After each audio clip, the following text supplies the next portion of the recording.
Hello, सलाम, नमस्कार। आप सभी बाबू भैया का आपके अपने अध्ययन क्लासेस में एक और बार स्वागत है। तो जैसा कि जो पिछला क्लास था अपना, उसमें हम लोगों ने देखा था बायोट सावर्ट लॉ का एप्लीकेशन, और वो भी एप्लीकेशन जो था सेकंड एप्लीकेशन था ड्यू टू सर्कुलर लूप। मतलब बायोट सावर्ट लॉ में हम लोग सबसे पहले स्टार्टिंग से बात कर ले, क्या कहते हैं, basic of magnetic field, magnetic effect देखें, फिर हेनरी और स्टेड एक्सपेरिमेंट देखें। उसके बाद हम लोगों ने देखा Biot Savart law. Biot Savart law में क्या हो रहा था, हम लोग किसी पॉइंट पे मैग्नेटिक फील्ड निकाल रहे थे कि अगर कोई करंट कैरिंग कंडक्टर है तो उसके आसपास किसी पॉइंट पर अगर मैग्नेटिक फील्ड निकालना है तो किस फार्मूले का इस्तेमाल करके हम लोग मैग्नेटिक फील्ड निकाल सकते हैं। उसमें भी कंडक्टर में दो तरीके का केस लिए थे हम लोग। पहला केस लिए थे एक लॉन्ग स्ट्रेट कंडक्टर, और दूसरा केस लिए थे एक सर्कुलर लूप कंडक्टर। दोनों की वजह से हम लोग किसी पॉइंट पे मैग्नेटिक फील्ड निकालते, कभी सेंटर पे निकाल रहे थे, कभी किसी पॉइंट पे निकाल रहे, कभी ऑन द वायर निकाल रहे थे। अलग अलग स्पेशल केसेस लेके हम लोगों ने सॉल्व किया था। तो केवल मात्र पढ़ने डेरिवेशन करने से तो होगा नहीं, उसके बेसिस पे हम लोग कुछ न्यूमेरिकल करेंगे तो अपना प्रैक्टिस होता रहेगा। और केवल ये भी नहीं है कि हम लोग डेरिवेशन करते चलेंगे। हम लोग फिजिक्स पढ़ रहे हैं तो हम लोग को ये जानना ज़रूरी है कि जो भी चीज़ हम लोग पढ़ रहे हैं, भाई इतना बड़ा डेरिवेशन कर रहे हैं, इतना न्यूमेरिकल सॉल्व कर रहे हैं, तो उसका प्रैक्टिकल एप्लीकेशन कहाँ है। तो जो बायोट सावर्ट लॉ है उसका प्रैक्टिकल एप्लीकेशन अगर मेरे साथ पॉसिबल होगा तो हम दिखा भी देंगे कि कैसे उस लॉ का, उस डेरिवेशन का इस्तेमाल किया जाता है। लेकिन फ़िलहाल वो इक्विपमेंट का कमी है, रिसोर्सेज का कमी है, तो हम केवल बता देते हैं और वैसा एक्सपेरिमेंट हम दिखा भी नहीं पाएंगे।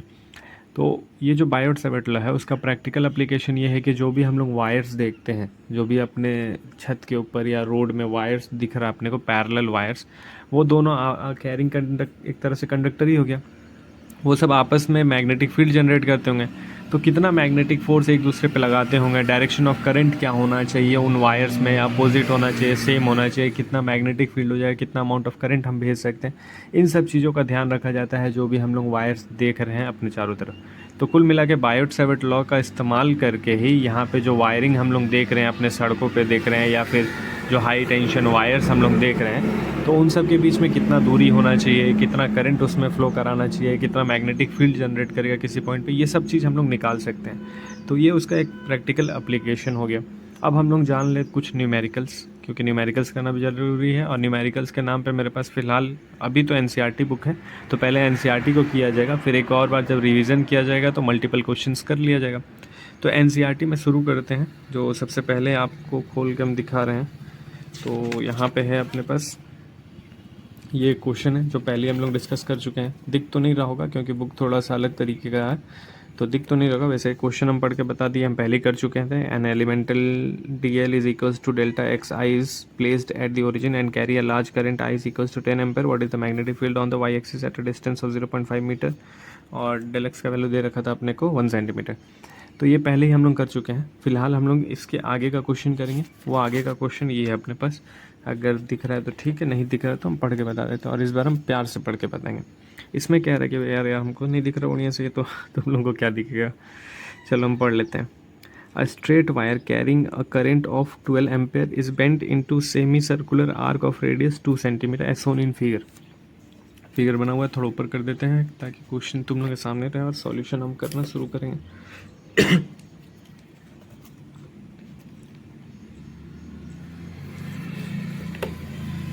थोड़ा सा मैनेज करो भाई।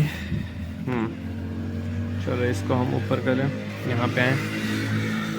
क्वेश्चन ये है, दिख रहा ना। चलो ठीक है। हाँ, तो अब हम क्या करते हैं, सॉल्व करना शुरू करते हैं पढ़ के। क्या रहे कि एक स्ट्रेट वाइज से फिगर बना हुआ है। फिगर हम सीधा बना के दिखा देते हैं। फिगर क्या बना हुआ है, फिगर कुछ एक ऐसा बना हुआ है, एक बार ऐसा बना हुआ है, और एक बार फिगर कुछ ऐसा बना हुआ है। अब इसमें क्या क्या कह रहा है वो पढ़ लेते हैं। A straight wire carrying a current of 12 ampere, मतलब ये जो वायर है इसमें करंट है अपने पास कितने का, 12 एम्पेयर का, दोनों में ही। इस bent into a semi circular arc, इसको सेमी सर्कुलर आर्क में, मतलब ये जो बनाए हैं सेमी सर्कल है। रेडियस कितना है इसका, 2 सेंटीमीटर। इसका जो रेडियस हो जाएगा कितना हो जाएगा, 2 सेंटीमीटर का। इसका भी वही कहानी होगा, रेडियस है 2 सेंटीमीटर का, as shown in figure. Figure बनाया हुआ है। कह रहा है कि consider the magnetic field B at the centre of the arc. अपने को क्या निकालना है, मैग्नेटिक फील्ड निकालना है कहाँ पे, इस पॉइंट पे, सेंटर ऑफ द आर्क पे। उसके बाद what is the magnetic field due to straight segment. पहला बोल रहा है कि इस पॉइंट पे मैग्नेटिक फील्ड इस स्ट्रेट सेगमेंट की वजह से क्या हो जाएगा। दूसरा बोल रहा है आगे पढ़े। In what way the contribution to B from the semicircular differ from that of circular. कह रहे कि ये जो सेमी सर्कल की वजह से जो मैग्नेटिक फील्ड इस पॉइंट पे आएगा वो कितना अलग होगा सर्कुलर लूप की वजह से, जो हम लोग सर्कुलर लूप की वजह से निकाले थे उससे ये कितना अलग होगा। तीसरा बात यह है कि ओडी और आंसर भी different if the wire were went into semicircular arc of the same radius but in the opposite way. कह रहे कि मतलब इसी चीज़ को इस तरीके से वेंट कर देंगे तो आंसर में कोई फ़र्क पड़ेगा क्या। तो अब बुक हटाते हैं, क्वेश्चन हटाते हैं, सॉल्यूशन शुरू करते हैं। अब केवल सॉल्यूशन नज़र आना चाहिए तुम लोगों को सामने।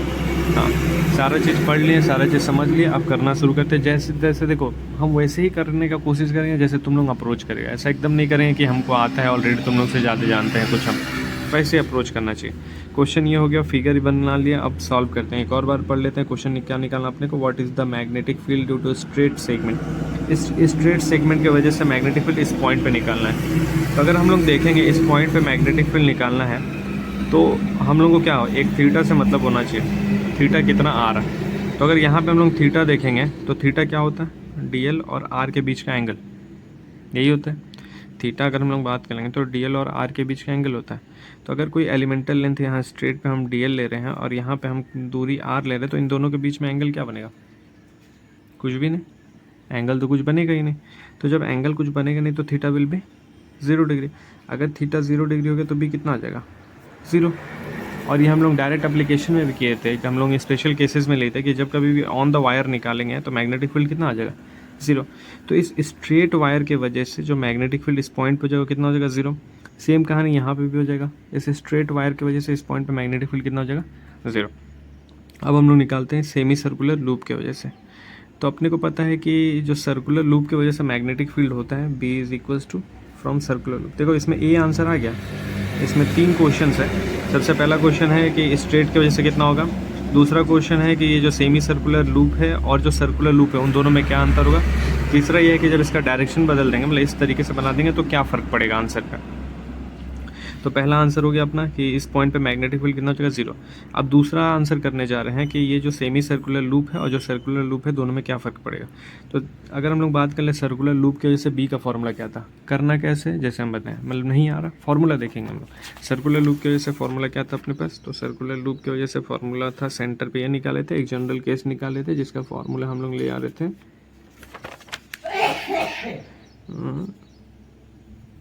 म्यू नॉट आई अपॉन में 2r। ये एक जनरल फार्मूला हम लोग सेंटर पे ले आए थे, क्योंकि अगर देखा जाएगा तो ये सेंटर ही है। तो सेंटर पे ये मैग्नेटिक फील्ड वाला फार्मूला देख देख के करना है, बहुत टेंशन नहीं लेना, वो याद हो जाएगा। B is equals to mu not I upon 2r, ऐसे ही पढ़ पढ़ के करना, याद हो जाएगा। तो ये होता है सेंटर पे, लेकिन ये किसके लिए है, ये है अपने पास सर्कुलर लूप। इसी में एक कंडीशन बताई थी कि जब n number of circular loop हो जाएगा तो इस b का फॉर्मूला क्या हो जाएगा, n से मल्टीप्लाई कर लेंगे, मतलब सर्कुलर लूप को बढ़ाएंगे तो ये भी बढ़ता जाएगा। अगर सर्कुलर लूप को आधा कर देंगे तो फिर मैग्नेटिक फील्ड क्या हो जाना चाहिए, तो मैग्नेटिक फील्ड भी तो हाफ हो जाना चाहिए। मतलब इसके कंपैरिजन में अगर ये जो सेमी सर्कल है, इस सेमी सर्कल का मैग्नेटिक फील्ड अगर हम लोग निकालेंगे इस सर्कुलर लूप के कंपैरिजन में क्या हो जाएगा, हाफ। तो बस यही पूछा था क्या फ़र्क पड़ेगा, तो सर्कुलर लूप के कंपैरिजन में सेमी सर्कल की वजह से जो मैग्नेटिक फील्ड होगा क्या हो जाएगा, हाफ। उम्मीद कर रहे हैं कि समझ आ रहा होगा, जो भी लोग देख रहे होंगे, पता नहीं कितने देख रहे हैं नहीं देख रहे, तो जो भी देख रहे हैं उम्मीद करते हैं समझ आ रहा होगा। तो कितना हो जाएगा यहाँ पे मैग्नेटिक फील्ड, हाफ हो जाएगा।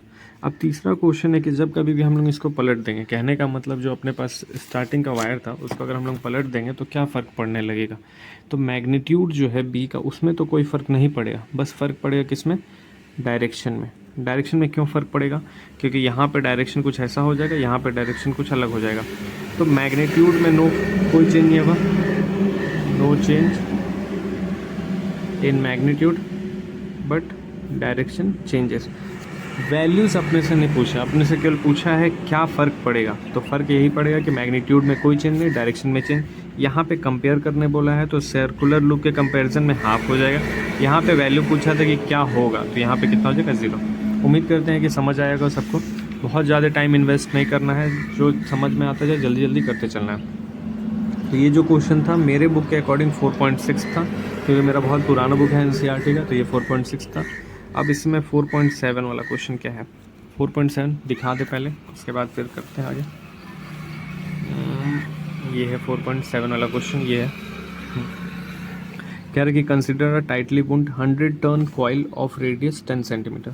तो जितना समझ आया मैं पहले लिख लेते हैं। 100 कॉइल टर्न मतलब n is equals to 100, r is equals to 10 centimetre. 10 centimetre कहने का मतलब 0.1 मीटर, ये पता चल गया। आगे कह रहा अपने पास carrying a current of 1 ampere. अब इसमें 1 एम्पेयर का करंट है, तो जब 1 एम्पेयर का करंट इसमें हम लोग दे दिए हैं तो जो आई का वैल्यू हो जाएगा कितना हो जाएगा, आई का वैल्यू हो जाएगा, यहाँ दिखा दे क्वेश्चन, आई का वैल्यू हो जाएगा अपने पास 1, ठीक है।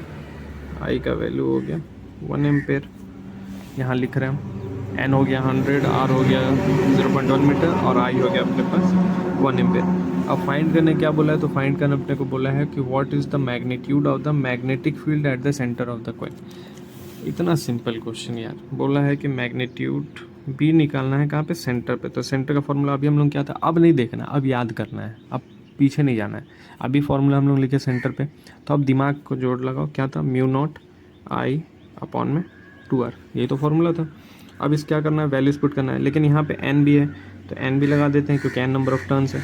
अब वैल्यू पुट करना है तो 100 हो गया, म्यू नॉट का वैल्यू हम लोग क्या ले लें, तो म्यू नॉट का वैल्यू यहाँ पे ले सकते हैं हम लोग 4 pi into 10 to the power -7। I का वैल्यू क्या हो जाएगा, 1 हो जाएगा अपॉन में 2r कहने का मतलब 2 इंटू आर 0.1 मतलब 1 इंटू 10 टू द पावर -1। अब ये सॉल्व करना तुम लोगों का जिम्मेदारी रहेगा कि सॉल्व करके बता दें हम। चलो कोशिश करते हैं, बता देते हैं, इतना टेंशन क्या लेना। तो ये है 00 और ये ऊपर, चलो सॉल्व करते हैं, यहीं पे करते हैं। इस 2 से 4 को मारते हैं तो 2 पाई बचेगा, इस 100 से इसको ख़त्म करते हैं तो 10 टू द पावर -5 बचेगा, ये -1 ऊपर जाएगा तो 10 टू द पावर 1 होगा। सब पार्टी अरेंज हो गया। अब ये हो जाएगा 2 pi into 10 to the power -4। अब 2 पाई को सॉल्व करेंगे तो 3.14 होता है, तो इसका 6.28 इंटू 10 टू द पावर -4। और अगर हम लोग मैग्नेटिक फील्ड निकाल रहे तो बी का यूनिट होता है टेस्ला, ये हो गया टेस्ला आंसर। ठीक है, क्या था इसमें, कुछ भी नहीं। तो ये दूसरा क्वेश्चन भी हो गया। अब हम लोग चलते हैं एक्सरसाइज पे। अब अपने पास जो भी क्वेश्चन है एक्सरसाइज में क्वेश्चन है, तो एक्सरसाइज पे चलते हैं भाई। जल्दी जल्दी जल्दी, पेज पलटने में टाइम वेस्ट नहीं करना है यार, जल्दी जल्दी फटाक से। तो ये तो दिख रहा होगा शायद, हम उम्मीद करेंगे ये क्वेश्चन तो दिख रहा होगा अच्छे से, ठीक है। तो पहला क्वेश्चन क्या है, a circular coil of wire consisting of 100 turn. देखो जो समझ आ रहा लिखते चलना, इसको हम सॉल्व नहीं करेंगे, इसको तुम ही लोग सॉल्व करना है। इसको बस हम बता रहे हैं कि कैसे क्या कर सकते हैं हम लोग, क्या ख्याल होना चाहिए। इसमें क्या 100 टन, टन मतलब क्या हो गया, ये किसका वैल्यू दे दिया, एन का वैल्यू हो गया। आगे कह रहे हैं each of radius 8 centimetre, radius कितना दे दिया 8 सेंटीमीटर। एक ख्याल रखना है, सेंटीमीटर को किस में चेंज करना पड़ेगा, मीटर में, तो कितना हो जाएगा 0.8 metre. Carries a current of 0.40 ampere, तो आई हो गया। अभी जो क्वेश्चन सॉल्व किया सेम क्वेश्चन है कि नहीं, अभी जो हम लोग जस्ट सॉल्व किए हैं। तो अब देखो क्या बोला, magnitude of magnetic field at the centre of the coil. Centre of the coil का फॉर्मूला तुम लोग को मालूम है क्या होगा। अब देखो फिर से पलटना नहीं है, याद करना है, B is equals to mu not I upon में 2r। अगर हम लोग ये कर रहे हैं तो ये केवल सेंटर ऑफ द कॉइल, लेकिन n नंबर ऑफ टर्न्स के लिए n का मल्टीप्लाई करना पड़ेगा, तो n का मल्टीप्लाई करके सॉल्व कर लेंगे, हो जाएगा। उसके बाद second question, along straight wire carry a current of 35 ampere. तो I is equals to 35 ampere हो गया करंट अपने पास। मैग्नीट्यूड ऑफ द फील्ड भी एट 20 सेंटीमीटर। देखो अब यहाँ पे क्या है, सर्कुलर लूप नहीं है, सर्कुलर कॉइल नहीं है, यहाँ पे है अपने पास long straight wire. Long straight wire का मतलब हो गया कि इनफाइनाइट लेंथ ऑफ वायर, जो हम लोग पहला एप्लीकेशन था बायोट सेवर्ट लॉ का, उसको बात करना है। तो अभी तक हम लोग उस पर सॉल्व नहीं किया, तो उसको पलट के देख लेंगे फॉर्मूला क्या, तो पहले पढ़ लीजिए। Along straight wire carry a current of 35 ampere, मतलब आई अपने पास 35 ampere. What is the magnitude of B at 0.20 centimetre, मतलब आर दे दिया अपने को, कितने दूरी पे निकालना है। अब निकाला जाए, इसको थोड़ा साइड करते हैं। अब निकाला जाए फार्मूला जो अपने पास है स्ट्रेट वायर के लिए, फार्मूला जो हम लोग डिराइव किया। ऐसे तुम लोगों को भी करना है, पीछे पलट के देख लेना है, नहीं समझ आए या याद ना हो, और हम तो कहेंगे देख ही लेना है यार, ज़्यादा टेंशन नहीं लेना है।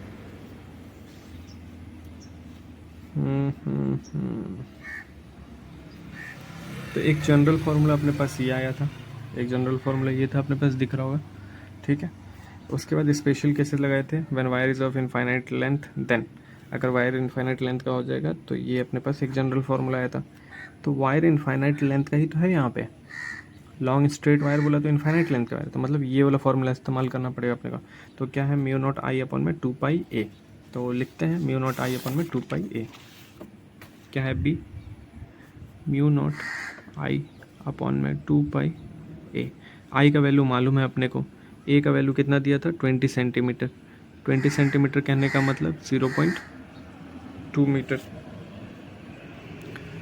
2 मीटर। अब वैल्यू पुट कर लें, म्यू नॉट कहने का मतलब 4 पाई इंटू 10⁻⁻7। आई कहने का मतलब 35 अपन में 2 पाई 0.25 मीटर। अब ये सॉल्व तुम लोग कर लेना यार, बहुत कुछ है तो नहीं इसमें, सॉल्व कर लेना। हटाएंगे तो 10⁻⁻1 लिख देंगे, ऊपर लेके जाएंगे तो 10⁻⁻6 हो जाएगा। 35 को 2 से डिवाइड कर देंगे तो 17.5 हो जाएगा। ये कुल मिला के टेस्ला आ गया बी। तो ये अपने पास कुछ आ रहा है बी का फार्मूला। सॉल्व तुम लोगों को करना है, हम बस बता दे रहे हैं फार्मूला कैसे इस्तेमाल कर सकते हैं, कैसे अप्रोच लिया जा सकता है, सॉल्व तुम लोगों को करना है। तो ये कौन सा था, 4.1 था एक्सरसाइज का, ऐसे नहीं एक 4.2 था ये एक्सरसाइज का। अब हम लोग चलते हैं 4.3 वाले पे। तो 4.3 वाला क्वेश्चन क्या कह रहा है, पहले क्वेश्चन दिखा देते हैं। इसमें कह रहा है, ये है question, along a straight wire in the horizontal plane carry a current of 50 ampere. एक स्ट्रेट वायर है, फिर से स्ट्रेट वायर है जो कितना कैरी कर रहा है 50 एम्पेयर का, इन नॉर्थ टू साउथ डायरेक्शन। तो चलो हम लोग जो डायरेक्शन बनाते हैं पहले वो समझ ले, यह होता है नॉर्थ साउथ ईस्ट वेस्ट। तो जो long straight wire in the horizontal plane, इस चीज़ का ख्याल रखना। आप देखो अगर हम लोग बात करें डायरेक्शन जो हम लोग बनाते हैं प्लेन पे, वो तो हम लोग नॉर्थ साउथ ईस्ट वेस्ट बना देते हैं, लेकिन इसको अगर हम लोग देखेंगे तो नॉर्थ ऊपर थोड़ी होता है। मतलब अगर हम लोग बना रहे हैं तो हम लोग कुछ ऐसे ही बना रहे हैं ना, नॉर्थ साउथ ईस्ट वेस्ट, लेकिन नॉर्थ ऊपर थोड़ी होता है। डायरेक्शन तो ऐसा लेना पड़ता है अपने को कि अगर हम लोग बात कर लें, कुछ समझ आए तुम लोगों को, तो डायरेक्शन ये होता है कि अगर ये पॉइंट हो गया नॉर्थ वाला, इधर वाला हो गया साउथ वाला, तो इस तरफ ले लिया हम लोग ईस्ट वाला, इस तरफ ले लिया हम लोग वेस्ट वाला, ऐसे प्लेन पे डायरेक्शन कुछ ऐसा लिया जाता है। तो अगर हम लोग बात कर लें यहाँ पे हॉरिजेंटल प्लेन के ही बारे में बात कर रहे हैं, along straight wire in the horizontal plane carry a current of 50 ampere. मान लो ये अपने पास नॉर्थ साउथ डायरेक्शन हो गया, ये कितने का करंट कैरी करा 50 एम्पेयर का, north to south direct. Give the magnitude and direct, अब खेला शुरू होगा। Direction of B at 2.5 metre east of the wire. अगर जैसे मान लो ईस्ट इस तरफ ले रहे हैं तो यहाँ से कितने दूरी पे अपने को निकालना है 2.5 मीटर पे, इतने डिस्टेंस पे अपने को मैग्नेटिक फील्ड निकालना है जिसको हम पी पॉइंट बोलते हैं। और ये किस डायरेक्शन में जो ईस्ट डायरेक्शन में। तो और डायरेक्शन ऑफ मैग्नेटिक फील्ड भी निकालना। सबसे पहले तो फार्मूला हम लोग बात कर लें, फार्मूला क्या है अपने पास, तो फार्मूला वही है म्यू नॉट आई अपॉन में 2 पाई है, इसमें कोई चेंज नहीं होगा। फार्मूला तो यही है अपने पास, क्योंकि लॉन्ग स्ट्रेट वायर है, लॉन्ग स्ट्रेट वायर क्वेश्चन पढ़ना, लॉन्ग स्ट्रेट वायर है तो लॉन्ग स्ट्रेट वायर के लिए तो फार्मूला तो यही हो गया, फार्मूले में कोई चेंज नहीं होगा।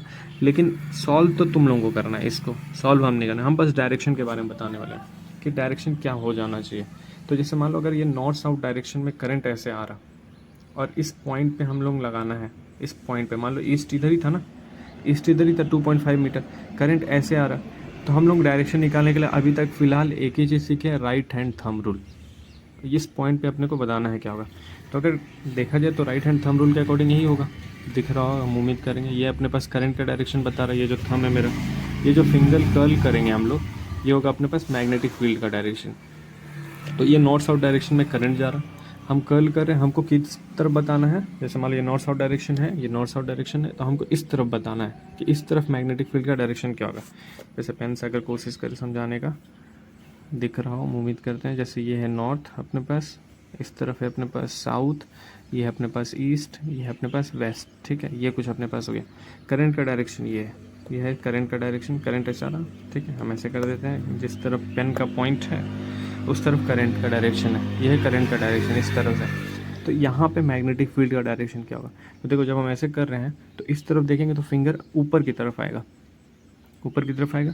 तो जब फिंगर ऊपर की तरफ आ रहा है तो मतलब यहाँ पे जो डायरेक्शन हो जाएगा क्या हो जाएगा, वर्टिकली अपवर्ड। डायरेक्शन के पीछे इसीलिए इतना समय खर्चा कर रहे हैं क्योंकि कन्फ्यूज़न होता है काफ़ी। सॉल्व तो कर लेंगे, हो सकता है डायरेक्शन में गलत कर दें, तो गलत कुछ भी नहीं करना है, चीज़ों को समझ कर, सब आसान है, कुछ टफ नहीं है यार, सब आसान है। अब देखो 4.4 देखा जाए, नहीं समझ आया तो बताना, वैसे जो देख रहा होगा वही बताएगा, हमको उम्मीद तो नहीं है कोई देख रहा होगा, लेकिन अगर नहीं समझ आया तो ज़रूर कमेंट कर देना, हम देखेंगे ही। उसका चौथा क्वेश्चन है अपने पास, दिखाते चौथा क्वेश्चन भी तुम लोगों को। मेरे पास जो है मेरे बुक में जो दिया हुआ है चौथा क्वेश्चन ये वाला है। कह रहे कि horizontal overhead power line carry a current of 90 ampere, मतलब I इज इक्वल्स टू 90, जो समझ आए लिखते चलो, I is equals to 90 in east to west direction. अब देखो डायरेक्शन बोलते हैं, हम I लिख दिए 90 एम्पेयर का। अगर हम लोग बात कर लें, जो हम लोग बनाते हैं, ये होता है नॉर्थ साउथ, ये होता है ईस्ट वेस्ट, यही होता है। तो यहाँ पे आप जो बोल रहा है डायरेक्शन, क्या बोल रहा है, इन ईस्ट टू वेस्ट डायरेक्शन, मतलब करंट का जो डायरेक्शन है वो ये है, ईस्ट से वेस्ट की तरफ, ये है अपने पास करंट का डायरेक्शन। और कितना करंट, 90 एम्पेयर का। आगे बात, what is the magnitude and direction of the magnetic field due to current, इतना below the line, below the line मतलब इस डायरेक्शन में, यहाँ पे बिलो द लाइन। और कितना दूरी पे है ये below the line, 1.5 metre, 1.5 metre नीचे है। तो अपने को बताना है 1.5 मीटर अगर नीचे है तो वहाँ पे मैग्नेटिक फील्ड क्या हो जाएगा। तो बी का फॉर्मूला वही है, म्यू नॉट आई अपन में 2 पाई ए। तो देखो आज जो जनरली फार्मूला इस्तेमाल हुआ है ज़्यादातर, एक तो हुआ है सेंटर ऑफ द लूप पे निकालने के लिए, कि कोई सर्कुलर लूप है उसके सेंटर पे निकालने के लिए, और दूसरा फार्मूला ये लॉन्ग स्ट्रेट वायर के लिए यूज़ हुआ है, जिससे कुछ दूरी पे अपने को मैग्नेटिक फील्ड निकालना है। तो ये दो फार्मूला अब तो याद ही हो जाना चाहिए, इसमें कोई कन्फ्यूज़न नहीं होना चाहिए। अब इसको हम लोग बात करें, यही फार्मूला का इस्तेमाल करके सॉल्व तुम लोगों को करना है, सॉल्व हम नहीं करने वाले हैं, हम केवल डायरेक्शन के बारे में बात करेंगे। फिर से देखो, ये है अपने पास ईस्ट वेस्ट, ये है अपने पास east west, direction of current this side, ये है डायरेक्शन ऑफ करंट। अगर हम लोग बात करें, अगर फिंगर को कर्ल करेंगे, फिंगर को कर्ल करेंगे तो क्या देखने को मिलेगा। तो अगर हम लोग फिंगर को कर्ल करेंगे तो कुछ ऐसा देखने को मिलेगा। देखो ये कुछ जा रहा ना, दिख रहा होगा तुम लोग को, ये अपने पास करंट का डायरेक्शन, ये अपने पास फिंगर का डायरेक्शन। तो यहाँ पे पूछ रहा है कि what is the direction of the magnetic field due to the current below the line. Below the line मतलब अगर हम लोग यहाँ पे बात कर ले रहे हैं, ये है अपने पास, और बिलो द लाइन मतलब ये होगा नीचे, बिलो द लाइन ये है नीचे अपने पास। यहाँ पे डायरेक्शन क्या होगा, तो यहाँ पे अगर हम लोग जाएंगे तो देखो इस तरफ अगर हम लोग जाएंगे तो कौन सा डायरेक्शन देखने को मिल रहा है अपने को, बिलो द लाइन। तो बिलो द लाइन देखने को मिल रहा है साउथ, तो इसलिए यहाँ पे जो डायरेक्शन हो जाएगा वो क्या हो जाएगा अपने पास, साउथ। समझ आ रहा, डायरेक्शन में ही थोड़ा सा कन्फ्यूजन होता है, इसलिए हम इसको इस तरीके से समझाने की कोशिश कर रहे हैं। और डायरेक्शन जैसे हम लोग जब कॉपी पेन बुक पे बनाते हैं, मतलब कॉपी पे बोर्ड पे वगैरह बनाते हैं तो वो अलग तरीके से दिखता है, लेकिन जब प्रैक्टिकली हम लोग ग्राउंड पे उतर के देखेंगे तो डायरेक्शन ऊपर नीचे नहीं होता है, डायरेक्शन ग्राउंड पे होता है। जैसे हम खड़े हैं, हमारे सर के तरफ अगर हम ईस्ट ले रहे हैं, मतलब जिधर हम देख रहे हैं उसको हम ईस्ट ले रहे हैं, तो हमारे पीछे की तरफ वेस्ट हो जाएगा, हमारे राइट हैंड की तरफ नॉर्थ हो जाएगा, हमारे लेफ्ट हैंड की तरफ साउथ हो जाएगा। ये कुछ डायरेक्शंस होते हैं। तो अगर वही हम लोग बात कर लें, सही बताएं हम, यही होता है ना, नहीं राइट की तरफ साउथ हो जाएगा। चलो, जिधर हम फेस करें वो ईस्ट होता है, हमारे बैक की तरफ वेस्ट होता है, हमारे राइट की तरफ साउथ होता है, हमारे लेफ्ट की तरफ नॉर्थ होता है। तो ये कुछ डायरेक्शन होता है। लेकिन अगर हम लोग बात कर ले, जब कॉपी पे बनाते तो हम लोग को ऐसा लगता है ऊपर की तरफ नॉर्थ, नीचे की तरफ साउथ, ये नहीं होता है, प्रैक्टिकली अलग होता है। तो इसीलिए हम लोग बात कर लिए, तो यहाँ पे जो डायरेक्शन देखने को मिला साउथ, इसके पहले वाले क्वेश्चन में जो डायरेक्शन देखने को मिला था वर्टिकली अपवर्ड लिख दिए थे। तो ये कुछ अपने को डायरेक्शन, अब कैसे पता चला साउथ, देखो अगर हम लोग बात कर लेंगे कि जब ये हम लोग कर रहे हैं, ये ठीक है, जब हम लोग ये कर रहे हैं तो ये जो कर्ल कर रहे फिंगर, ये अंदर की तरफ जा रहा, तो नॉर्थ साउथ में, नॉर्थ में जो दिख रहा है अपने को अंदर की तरफ, साउथ में जो दिख रहा है अपने को आउटवर्ड। तो साउथ भी बोल सकते हैं और हम लोग साथ साथ क्या बोल सकते हैं, आउटवर्ड भी बोल सकते हैं। कि यहाँ जो है अपने पास डायरेक्शन वो कैसा है, आउटवर्ड है। तो हम उम्मीद करेंगे कि ये समझ आया होगा। कुछ क्वेश्चंस था जो बायोट सावर्ट एप्लीकेशन पे बेस्ड था, और ये भी हम बताए हैं आज के क्लास में कि हम लोग बायोट सावर्ट लॉ का प्रैक्टिकली इस्तेमाल कहाँ करते हैं। केवल पढ़ना नहीं है, ये भी समझना है कि उसका इस्तेमाल कहाँ होता है, क्योंकि फिजिक्स में कुछ भी हवा हवाई नहीं है, कुछ भी अजम्पशन लेके बहुत कम यहाँ पे चीज़ों को किया गया है। हर चीज़ का कहीं ना कहीं कुछ ना कुछ प्रैक्टिकल एप्लीकेशन है। यहाँ पे ऐसा नहीं है कि बैठे हैं और शायद वैसा होता, शायद वैसा होता, ये नहीं चलता है। यहाँ पे करके देखा जाता है और रिज़ल्ट भी देखने को मिलता है। तो उम्मीद करेंगे आज का समझ आया होगा, नहीं आया होगा तो कोई बात नहीं है, एक और बार कोशिश किया जाएगा, अगली बार आ जाएगा। ठीक है, तब तक के लिए धन्यवाद।